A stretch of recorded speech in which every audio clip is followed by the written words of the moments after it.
Baik, Assalamualaikum.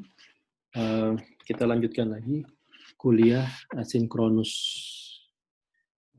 yang harusnya yang dijadwalkan di hari Jumat ini. Jadi terakhir kita sudah memberikan PR ya, dan kita juga sudah membahas mengenai teorema formula integral Cauchy ya, yang sudah kita bahas kemarin.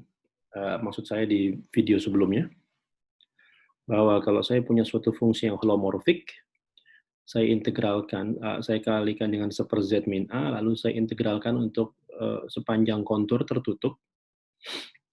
Nah, maka hasil dari integral ini akan bergantung dari apakah titik A ini berada di dalam atau di luar kontur.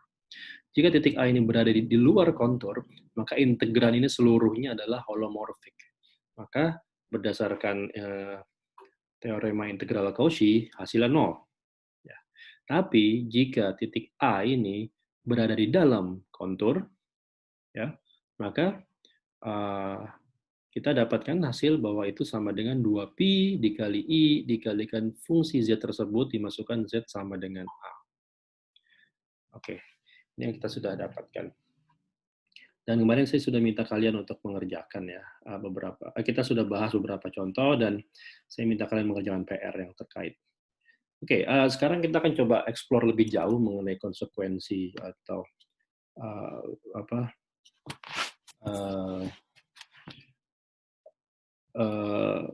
bagaimana teorema ini bisa kita terapkan lebih jauh, ya.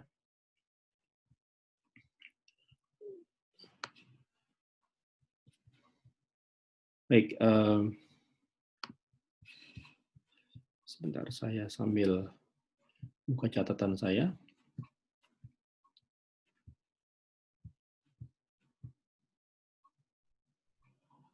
Ya, jadi saya ambil contoh, kita membahas contoh lebih jauh lagi.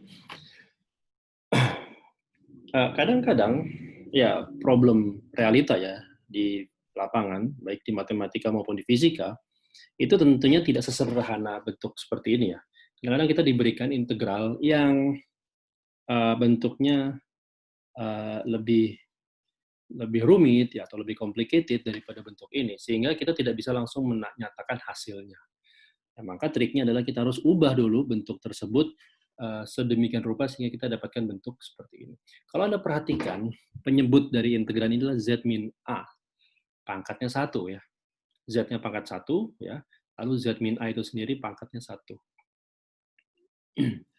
Ini tidak berlaku secara untuk pangkat lain ya. Jadi kalau misalnya Anda menemukan misalnya problem, misalnya Anda punya suatu fungsi, misalnya Z pangkat N min A, seperti ini, ya, atau Z min A sama, tapi pangkatnya N, ya, N-nya tidak sama dengan 1, ya maka ini kita tidak bisa menerapkan formula integral tadi. Kita harus utak-atik dulu, kita harus manipulasi dulu bentuk integrannya sedemikian rupa sehingga kita bisa menerapkan formula integral yang sudah kita turunkan sebelumnya itu. Misalnya, saya mengambil contoh kasus secara spesifik, saya punya bentuk tentukan integral kontur dari misalnya E pangkat Z, ya, di mana di sini adalah Z kuadrat plus Pi kuadrat, misalnya. Oke, DZ. Nah, seperti yang saya wanti-wanti kemarin, ya,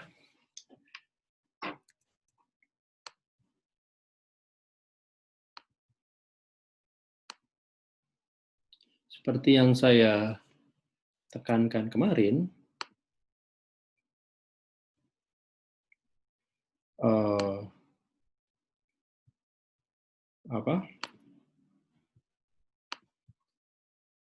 bahwa kita harus, sebelum kita bisa melakukan apapun tentang integral ini, yang perlu pertama kita perlu lihat, tinjau adalah bagaimana konturnya. Ya. Karena langkah selanjutnya akan kita ambil itu sangat bergantung pada bentuk kontur. Ya. Dan kontur ini bebas ya, seperti yang saya katakan di awal, ketika kita menurunkan hasil formula integral Cauchy, konturnya saya buat sembarang mungkin. Jadi konturnya tidak harus lingkaran, konturnya tidak apapun. Misalnya di sini saya definisikan konturnya itu adalah sebagai berikut.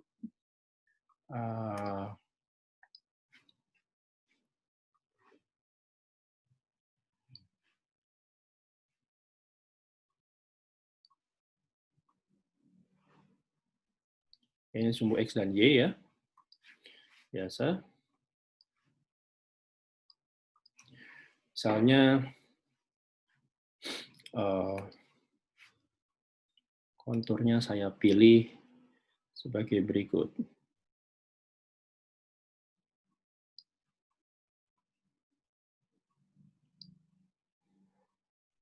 Boleh saja, tidak harus lingkaran, dan juga tidak harus segi 4 ya, apapun ya. Ini saya ambil contoh saja. Di mana lintasan konturnya seperti ini.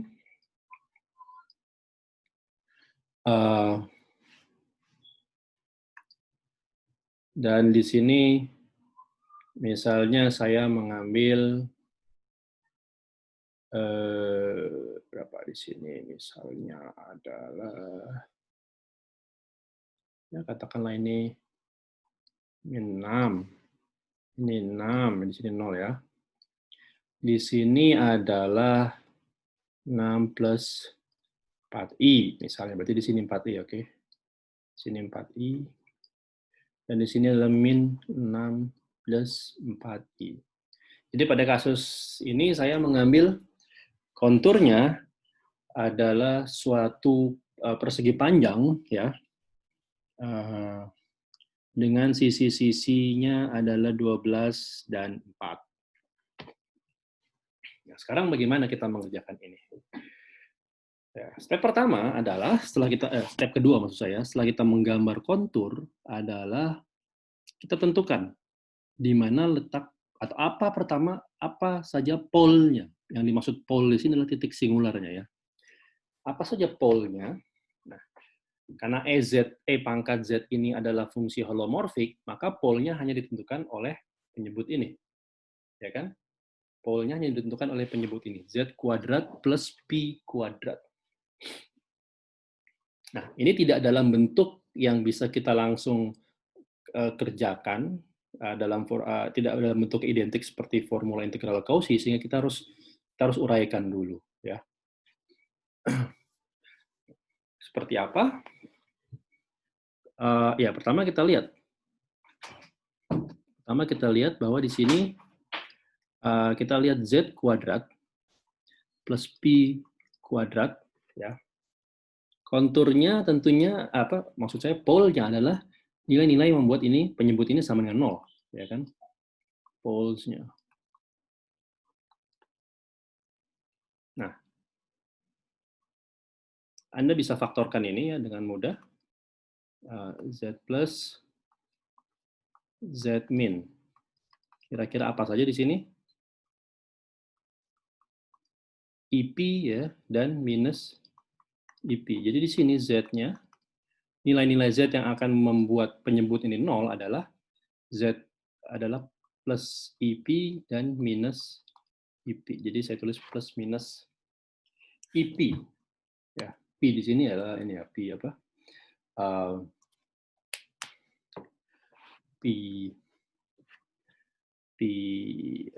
Bilangan P ya. Oke.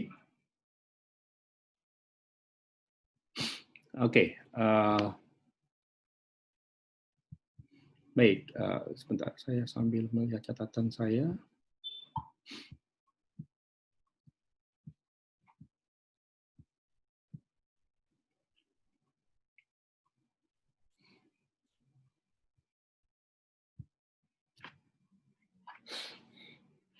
Oke. Nah,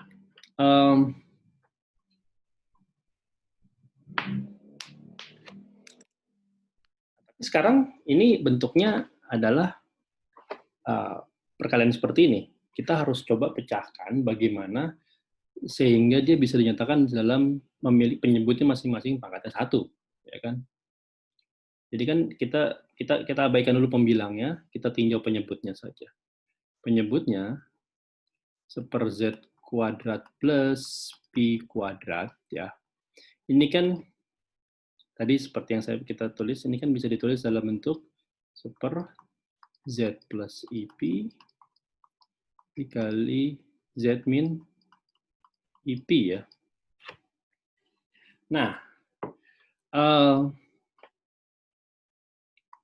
triknya adalah kita coba pecahkan ini, kita dekomposisi menjadi sesuatu, saya namakan A.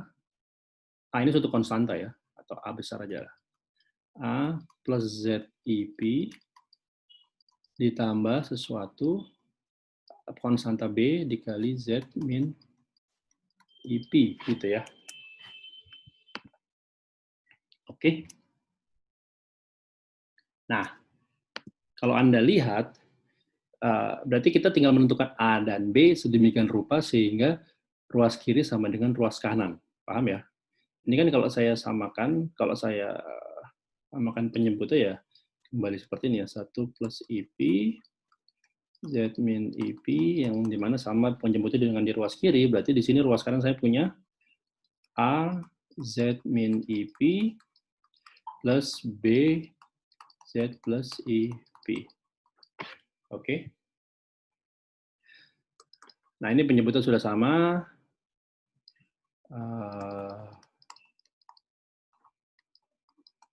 Z min IP. Nah, sekarang tinggal kita uraikan pembilangnya. Jadi di sini saya punya AZ, atau saya langsung gabung ya, biar AZ min IPA ya, plus BZ plus IPB. Oke. Saya tidak akan tulis penyebutnya sama, tapi pembilangnya di sini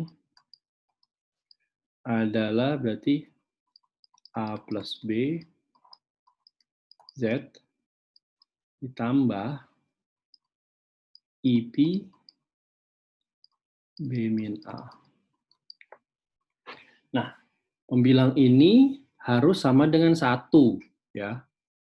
Ini harus sama dengan 1. Bagaimana caranya? Ya berarti ya kita samakan ya.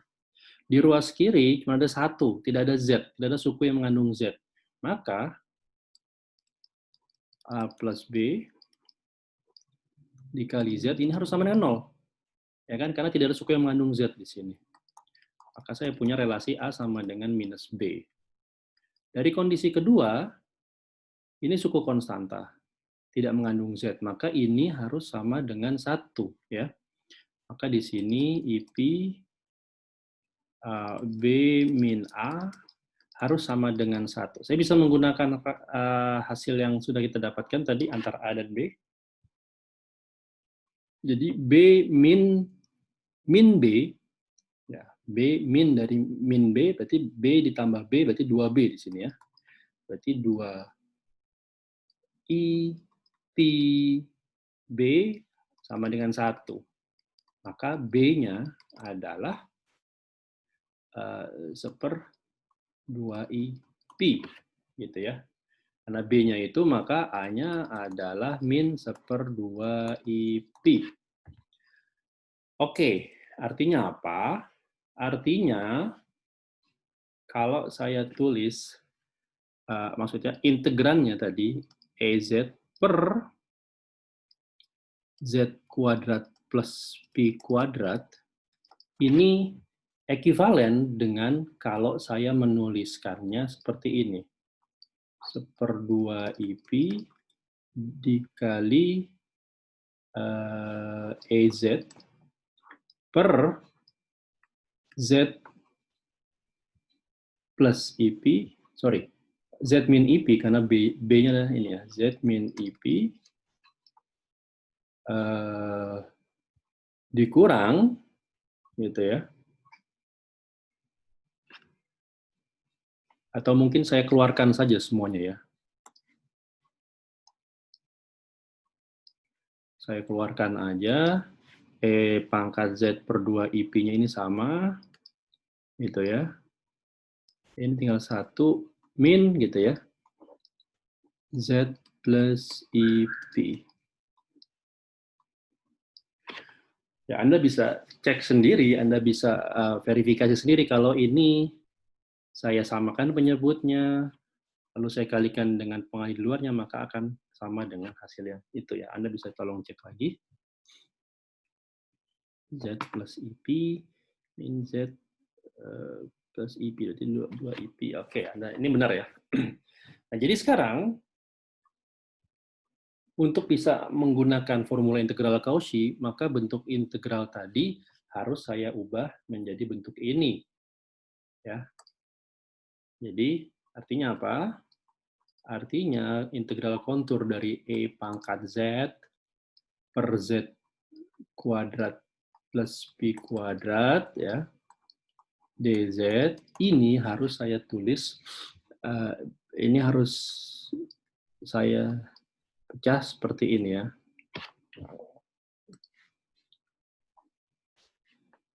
Ini akan saya tulis sebagai berikut. 1/2pi integral kontur dari E pangkat Z per Z, tadi Z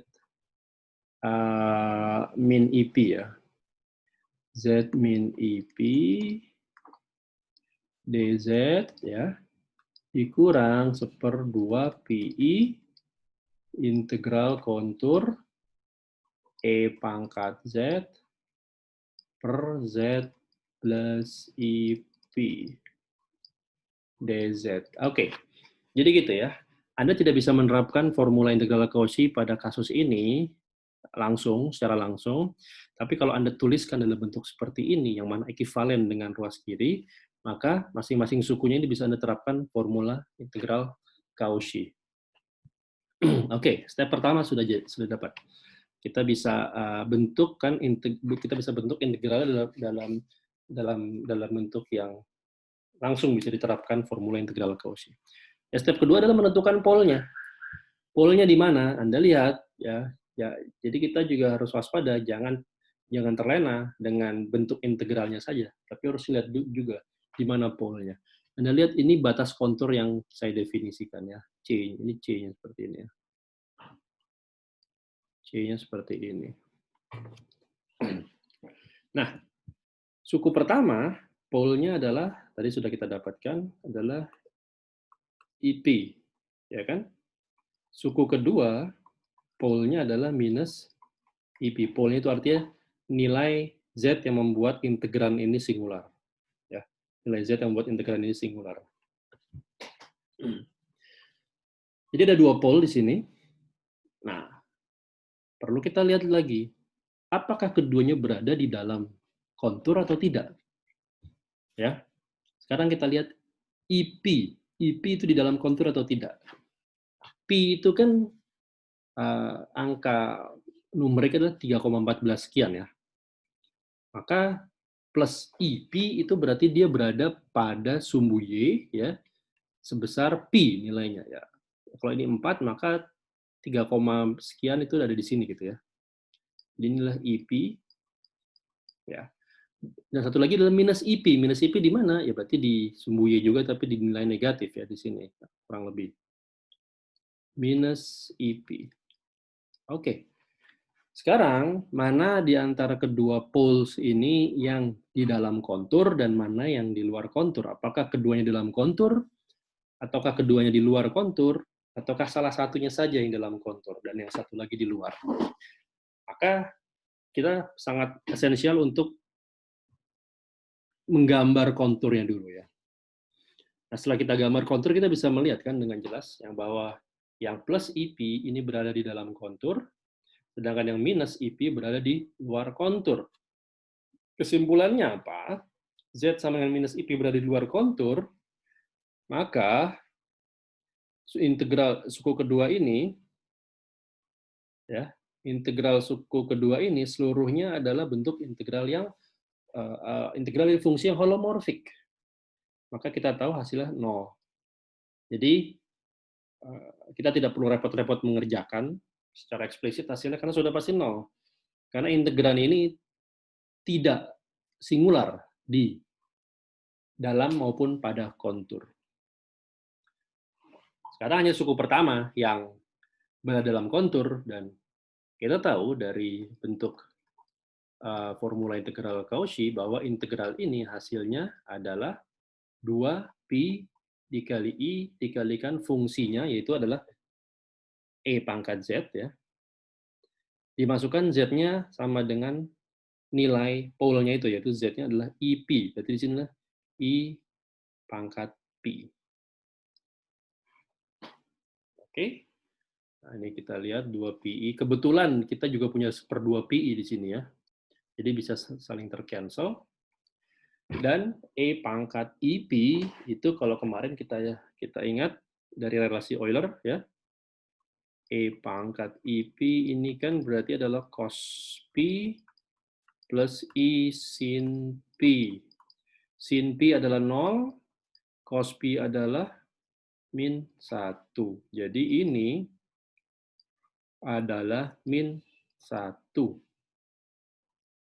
Jadi integral kontur e pangkat z per z kuadrat plus pi kuadrat dz hasilnya adalah min 1. Jika konturnya kita definisikan seperti tadi, ya. Oke, ini semoga Anda bisa mendapatkan gambaran bagaimana memanipulasi atau mereduksi fungsi atau integran yang kita temui di kasus atau di realita agar bisa kita bawa menjadi bentuk integran yang sesuai dengan formula integral Cauchy. Karena kalau tidak, maka kita tidak bisa menerapkan formula integral Cauchy di sini, ya. Oke, ini satu contoh, ya. Saya bisa meninjau contoh yang lain.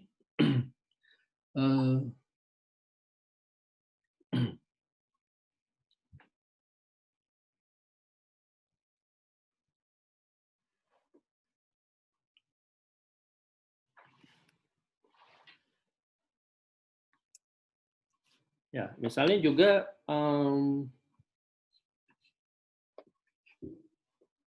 ambil contoh di buku misalnya.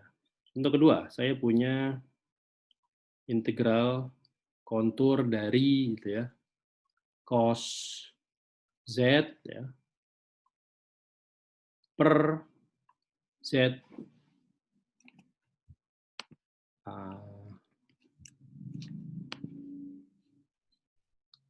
z plus 1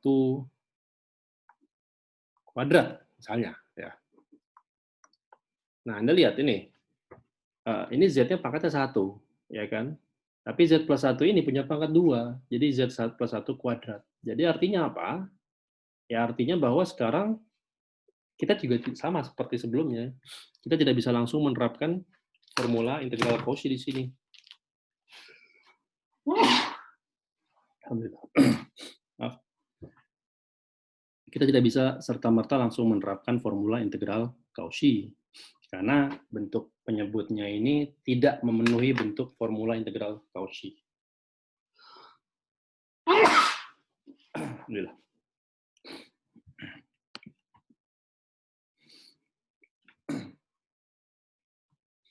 Nah, bagaimana gitu, ya?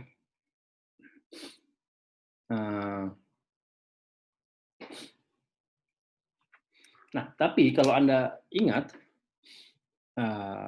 saya memberikan PR, ya, di video sebelumnya. Ya, saya asumsikan kalian paling tidak sudah mulai menyentuh PR-nya, ya. Anda lihat bahwa di sini di nomor 3, saya minta Anda membuktikan, ya, bahwa f aksen A atau turunan f A terhadap A itu sama dengan 1/2pi dikalikan integral kontur dari fz per z min A dikuadratkan. terhadap DZ.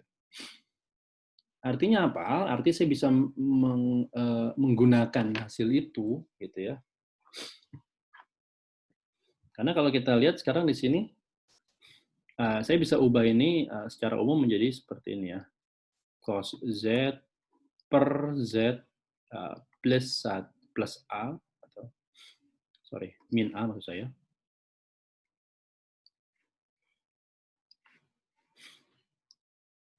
Cos min A kuadrat DZ. Ya kan? Sama. Ya. Sama saja. Tentunya di sini saya mengidentifikasi A-nya sebagai min 1, ya kan? Jadi polnya ini adalah min 1. Nah, ini kan sudah saya minta buktikan bahwa ini sama dengan 2pi dikalikan D per dA dari FA. Oke? Jadi, sekarang kalau bentuknya seperti ini, ya Anda bisa langsung terapkan. Berarti ini sama dengan, kita jangan langsung masukkan dulu A-nya, Kak. Jadi, karena kalau dimasukkan A-nya langsung 0 turunannya. 2pi I FA-nya apa? FA-nya adalah cos A, ya. Cos A diturunkan adalah min sin A. Jadi min 2pi sin A. Oke, mungkin saya ubah sedikit soalnya biar masuk akal gitu ya. Bukan biar masuk akal, tapi biar bentuk hasilnya sederhana dengan tanpa mengubah esensi dari contoh yang saya berikan. Misalnya di sini adalah cos Z per Z plus pi per 2 misalnya gitu ya.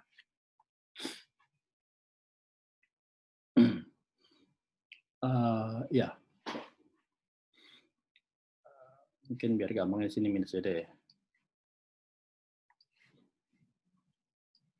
Nah, berarti di sini A-nya adalah pi per 2 gitu ya. Nah, triknya adalah ketika Anda melakukan diferensial atau derivatif terhadap A, jangan langsung Anda masukkan dulu A-nya. Karena di sini kita asumsikan A-nya suatu variabel. Kalau Anda sudah masukkan A-nya sebagai pi per 2, berarti Anda sudah men-treat A-nya sebagai konstanta. Berarti nilai FA-nya adalah konstanta. Konstanta diturunkan pasti 0, dan Anda dapatkan hasil yang salah. Gitu ya. Jadi di sini kita treat A-nya sebagai variabel, at the end of the day baru kita masukkan, kita substitusi nilai A-nya. Gitu. Jadi di sini baru kita masukkan nilai A-nya. A-nya adalah pi per 2 misalnya. Maka sin pi per 2 adalah 1, maka di sini min 2 pi i. Nah, ini bisa Anda generalisir untuk pangkat berapapun ya, misalnya pangkat 4 ya. Maka di sini nanti berdasarkan yang PR yang saya minta buktikan, kalau di sini pangkat 4, maka di sini turunan FA diturunkan 3 kali ya. Misalnya saya punya, nah ini dengan catatan bahwa konturnya ini melingkupi A ya, artinya di sini di mana pi per 2 ini di dalam C ya. Saya tidak mau menggambar gimana C-nya, yang penting saya tekankan bahwa pi per 2 ini di dalam C gitu ya. Misalnya saya punya E pangkat Z kuadrat per Z plus 4. Pangkat 4. Ya, Z. Di mana, oke, sekarang apa? A-nya adalah min 4 ya. Di mana min 4 itu di dalam kontur ya. Karena kalau di luar kontur ya udah jelas 0, nggak perlu kita kerjakan lagi. Gimana ini? Ya langsung aja. Kita kita misalkan A, maka kita langsung dapatkan hasilnya bahwa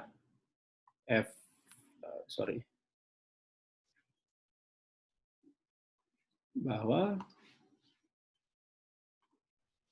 untuk ini integral kontur dari FA per Z min A pangkat 4 DZ ini saya minta buktikan bahwa itu sama dengan 2pi per n faktorial dikalikan turunan hanya 3 kali. 2pi per n faktorial dari D3 per DA3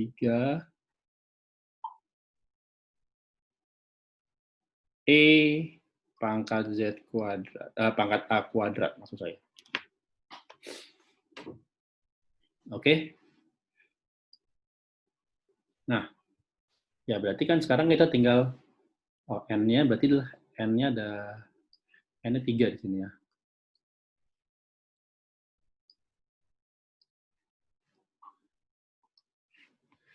N-nya 3 E pangkat A kuadrat. Ya udah kita turunkan aja. E pangkat A kuadrat ini kalau diturunkan pertama berarti dia punya 2A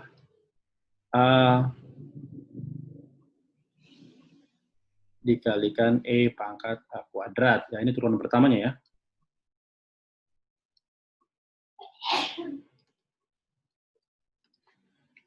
Ya kan, 2A. Turunan keduanya.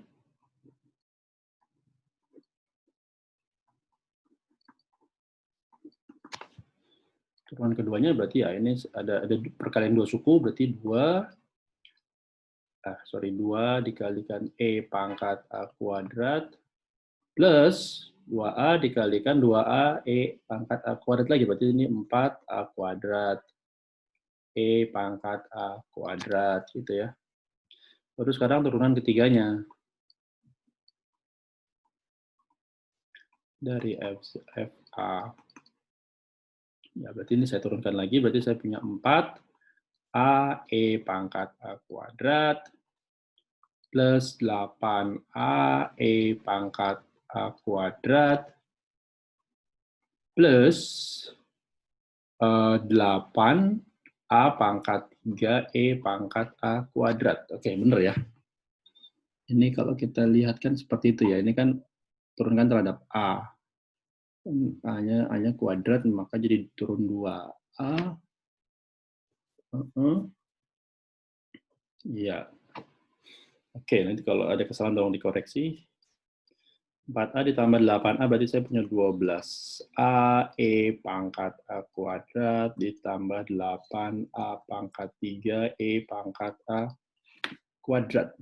Ya inilah turunannya, ya kan? Baru sekarang kita tinggal masukkan aja. Kita substitusi A-nya adalah apa tadi? Min 4 gitu ya. Maka solusinya menjadi kita punya 2pi per 3 faktorial dan 6 ya. Dikalikan ini semua ya. 12 dikali min 4 dikali E pangkat min 4 di kuadrat adalah 16 ya. E pangkat 16 gitu kan, plus 8 min 4 pangkat 3 E pangkat 16. 4 pangkat 3 berapa? 4 kali 4 kali 4. 4 ya. Sorry. 4 kali 4, 16. Ya, 64. Jadi dikalikan 8 gitu ya. Dikalikan 8 berarti ya ini tinggal pakai kalkulator aja. Itu minus 64 kali 8 gitu ya. Min 512 Ini adalah di sini min 512. Di sini adalah min 48 gitu ya.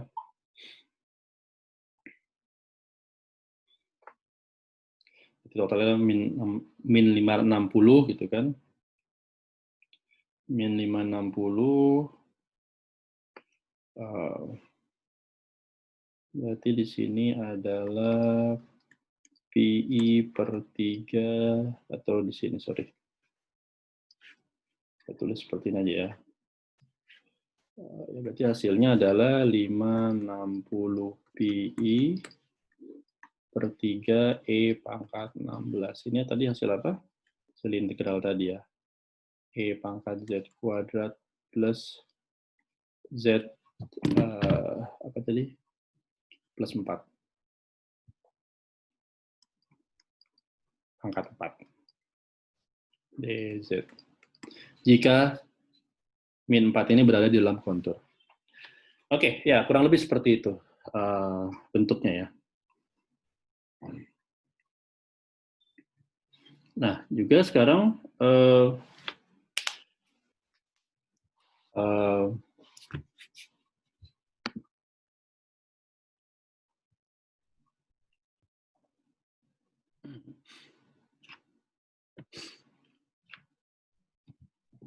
nanti kalau ada pertanyaan silahkan ditanyakan nanti ya. Ketika kita masuk sesi sinkronus ya. Jadi tolong himpun pertanyaan sebanyak-banyak ya. Saya makin banyak pertanyaan, makin senang saya karena artinya ada interaksi antara kuliah kita ya.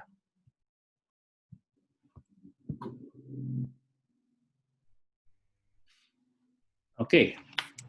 Nah, jadi saya sudah membahas 2 contoh tadi ya di sini ya. Nah, sekarang coba kita kembali ke contoh pertama di sini ya. Misalnya Z kuadrat plus P kuadrat ini penyebutnya ya. Kan yang membuat singular adalah penyebutnya kan.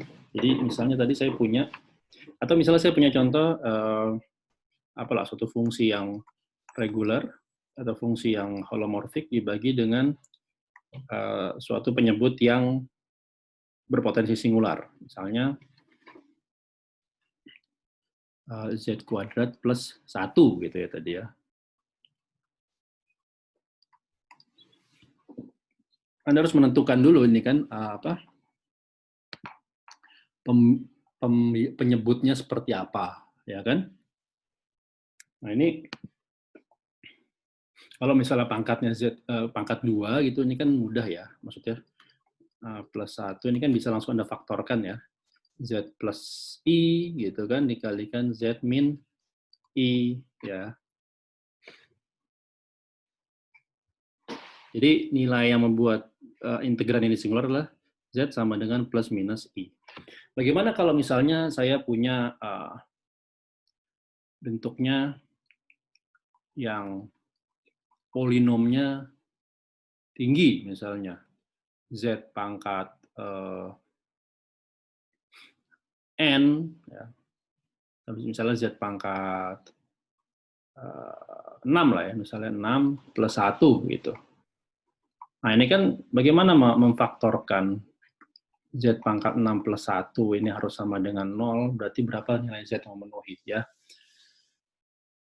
Kalau Anda perhatikan, ya ini kalau biasa dengan akar-akar polinom ini memang agak-agak cumbersome ya, agak-agak panjang gitu ya.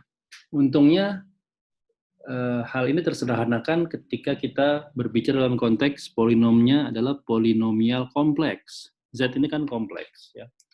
Kenapa tersederhanakan? Karena sekarang saya bisa menggunakan fakta bahwa ini akan seperti ini, gitu kan. Dan kita tahu min 1 itu tadi yang kita lihat bahwa ini adalah tiada lain dari eksponensial IP ya minimal. Ya kan? Ini eksponensial IP. Nah, saya bisa mengeksploitir fakta ini gitu ya. Dengan demikian maka saya dapatkan Z-nya adalah, ya saya akarkan keduanya terhadap terhadap pangkat 6. Jadi saya punya E pangkat I pi per 6 gitu. Tapi ini bukan satu-satunya akar kan? Kenapa? Ya kan kalau Z pangkat 6 kan berarti saya punya harusnya ada 6 akar. Di mana yang lainnya? Yang lainnya terletak pada fakta bahwa min 1 itu bukan hanya diperoleh dari eksponensial pangkat I pi saja, tapi I pi ini kan 180 derajat ya. Eksponensial pangkat I pi itu kan berarti kan cos pi ya. E pangkat I pi itu kan adalah cos pi. Cos pi adalah min 1. Tapi itu bukan satu-satunya solusi. Kalau Anda tarik cos dari 3pi, itu apa? Kalau cos pi kan min 1, cos 2pi kan 0. Cos 3pi itu akan min 1 lagi, ya kan? Cos 5pi min 1 lagi, 7pi min 1 lagi, dan seterusnya ya. Ini akan sama dengan min 1. Jadi di sini Anda akan punya cos 3i pi per 3i pi gitu ya, cos 5i pi ya, ya, cos 7i pi dan seterusnya ya. Jadi ini juga sama, berarti di sini solusi akar-akarnya adalah 3i pi per 6, 5i pi per 6, sampai berapa? Ya, sampai semua kita harus memperhitungkan semua nilai Z yang berada dalam kontur. Ya. Kalau nilai Z tidak dalam kontur, ya itu kita bisa abaikan. Tapi selama itu dalam kontur, ya harus kita perhitungkan. Ya. Jadi seperti itu ya. Jadi kita bisa mengeksploitir bentuk polar dari bilangan kompleks untuk memudahkan kita mencari akar-akar polinomial kompleks. Oke, saya itu adalah formula integral Cauchy ya.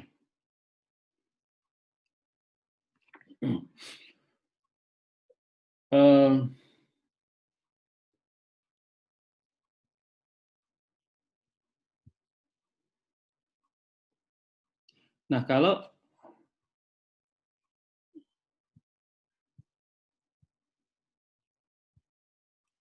kalau Anda perhatikan, nah ini saya akan masuk ke pembahasan baru ya mungkin ya.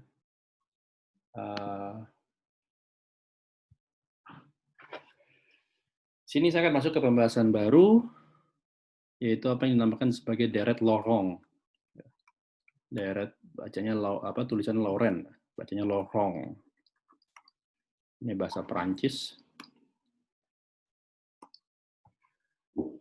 Deret-Lorong ini adalah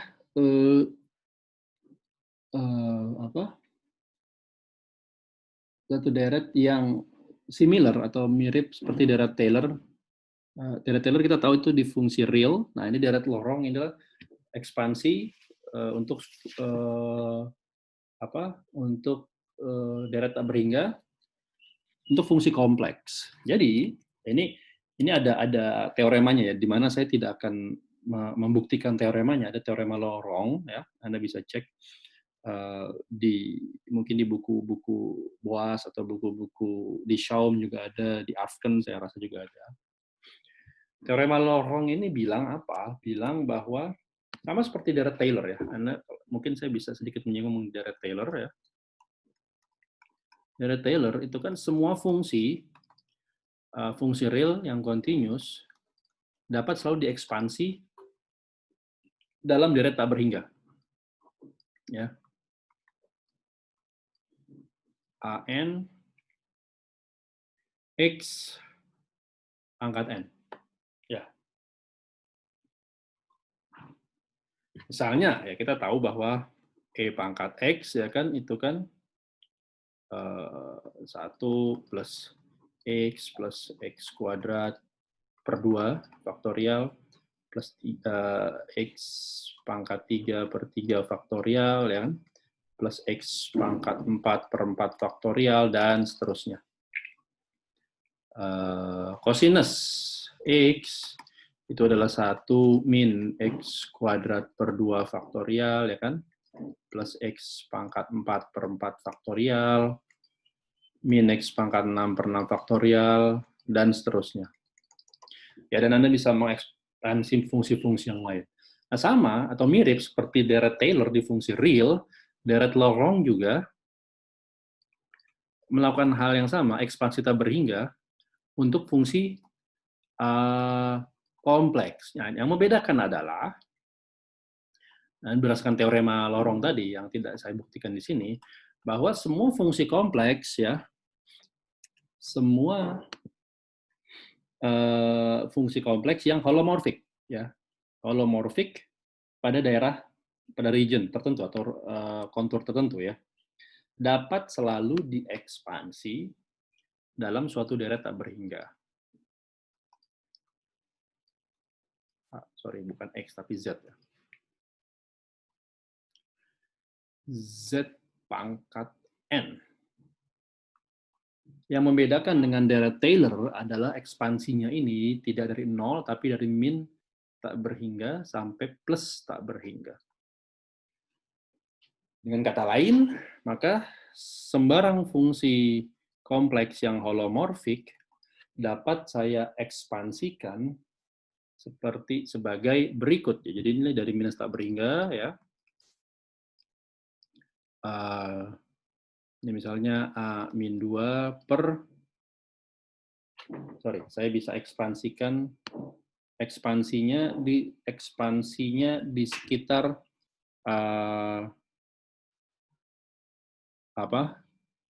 di sekitar titik Z0, ya. Sama, ya, sama di sini juga. Secara umum Anda bisa ekspansi Taylor di sekitar titik tertentu, gitu, ya. Meskipun kadang kita mengambil titik X0-nya ini adalah 0, gitu, ya. Boleh aja. Sama di sini juga saya akan perumum ekspansinya menjadi Z min Z0 pangkat N. Jadi di sini Z0 adalah sembarang titik, ya, di mana saya ingin mengekspansi fungsinya di sekitar titik tersebut. Berarti inilah A min 2, min 2 di sini adalah indeks dari A-nya, ya, koefisien A-nya ini. Di Z per Z0, Z min Z0 maksud saya, pangkat 2, ya, plus A min 1 dari Z min Z0 pangkat 1, gitu kan, plus A0, berarti Z min Z0 pangkat 0 atau 1, gitu, ya, plus A1 Z min Z0, ya kan, plus A2 Z min Z0 kuadrat, plus A3 Z min Z0 pangkat 3, dan seterusnya. Ya, ini adalah ekspansi deret lorong, ya, untuk sembarang fungsi kompleks yang holomorfik. Oke. Sembarang fungsi kompleks yang holomorfik. Jadi kita tinggal menentukan saja koefisien AN-nya ini apa. Dalam arti kita tinggal menentukan koefisien A-2 apa, A-3 apa, A-4 apa, ya, sampai A- tak berhingga. A-1 apa, A0 apa, A1 apa, A2 apa, A3 apa, sampai A tak berhingga. In principle, gitu, kita harus menentukan tak berhingga buah koefisien, ya. Tapi ya sama seperti pada kasus deret Taylor, ya, sering kita bisa melihat pola pada koefisien-koefisien tersebut. Jadi kita tidak harus mencari secara eksplisit satu persatu, kita bisa mengeneralisir polanya. Kita bisa menemukan kayak semacam relasi rekursi dari pola, dari koefisien A dan koefisien setelahnya maupun koefisien sebelumnya, ya. Jadi in principle kita dapatkan semua koefisien untuk deret tersebut. Sama di sini juga, gitu, ya. Nah, seperti itu. Nah, ada yang penting di sini adalah di antara semua koefisien A ini ada satu yang Yang penting, yang paling penting itu Amin 1. Amin 1 ini orang namakan sebagai tadi saya baca apa? Principal part. Principal part ya. Bagian prinsipal ya, bagian prinsipil. Atau nanti adalah ini koefisien sisa atau koefisien residu. Koefisien residu atau sisa ya. Ini berkaitan dengan teorema residu yang akan kita bahas nanti, atau teorema sisa. Kenapa dinamakan bagian prinsipil atau koefisien residu? Ya nanti kita lihat. Tapi Amin 1 ini punya signifikansi yang lebih dibanding koefisien yang lain. Oke. Seperti itu ya. Nah, sekarang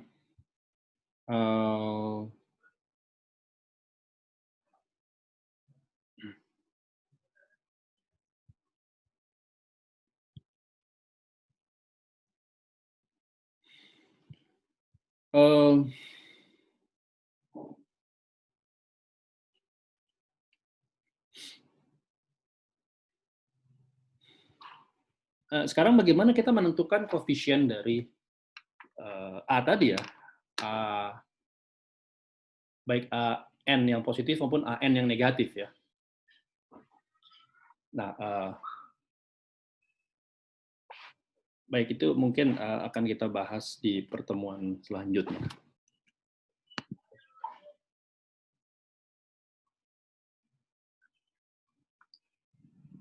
Mungkin kita akhiri sampai sini dulu. Nanti silakan dipikirkan, diresapi, diendapkan. Nanti kita diskusikan dan kita lanjutkan pembahasan berarti di pertemuan sinkronus atau mungkin di video selanjutnya kalau saya sempat bikin lagi.